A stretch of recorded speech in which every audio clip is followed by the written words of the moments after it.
A report came out earlier this week from the Washington Post that actually proved that U.S. intelligence officials have been telling the administration that if you continue to attack Iran, you are not going to accomplish anything that you think you're going to accomplish.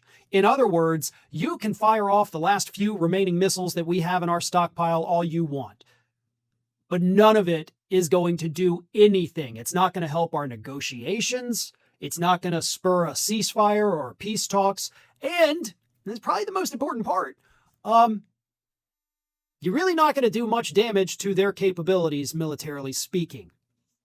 The Washington Post reported that intelligence analysts have concluded that Tehran and Washington are, for now, stuck in an indefinite limbo between peace and war that would not be resolved with further strikes. The report, largely prepared by the CIA, finds that there is little reason to believe that Iranian officials will be impacted, nor will further strikes change their positions at the negotiating table regarding provisions on sanctions or the Strait of Hormuz.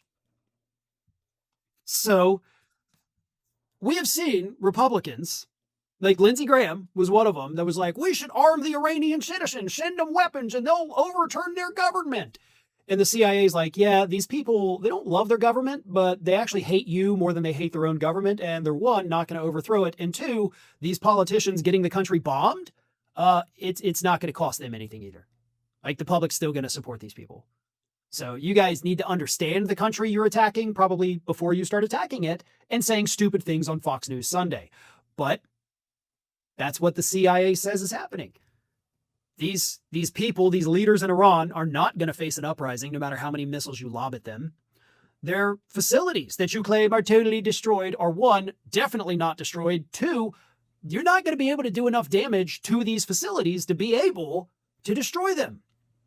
Here's the thing a lot of people don't fully understand, especially when you're in an area like the Middle East that is a little more prone to war, partially thanks to the United States. But these facilities that Trump always talks about, like they're missile facilities, they're blah, blah, blah, this with that. These facilities are designed to be able to withstand, to a degree, war, like missile strikes and things of that nature.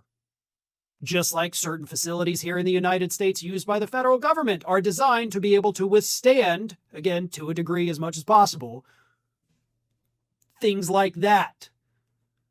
And since most of the facilities are actually located underground, you can drop bombs on them all day long and it's not going to penetrate. So the CIA itself is telling Donald Trump, listen, man, we don't know what you're trying to achieve, but we can tell you that everything you're doing is not going to achieve any possible thing that you could see as a decent outcome here.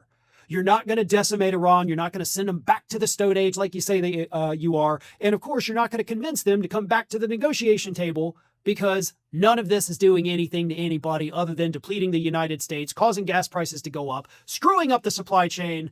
But you, Dementia Donnie, you're going to sit there and do it anyway because God forbid you admit you made a mistake and back out of this whole thing. Hey, thanks for watching, everybody. And don't forget, tune in every weekday at 9 a.m. Central, 10 a.m. Eastern for our daily live stream. Subscribe to the channel, hit that little bell so that you get notified when new live streams are up or when new videos go up. Don't forget to share the content, like, and comment.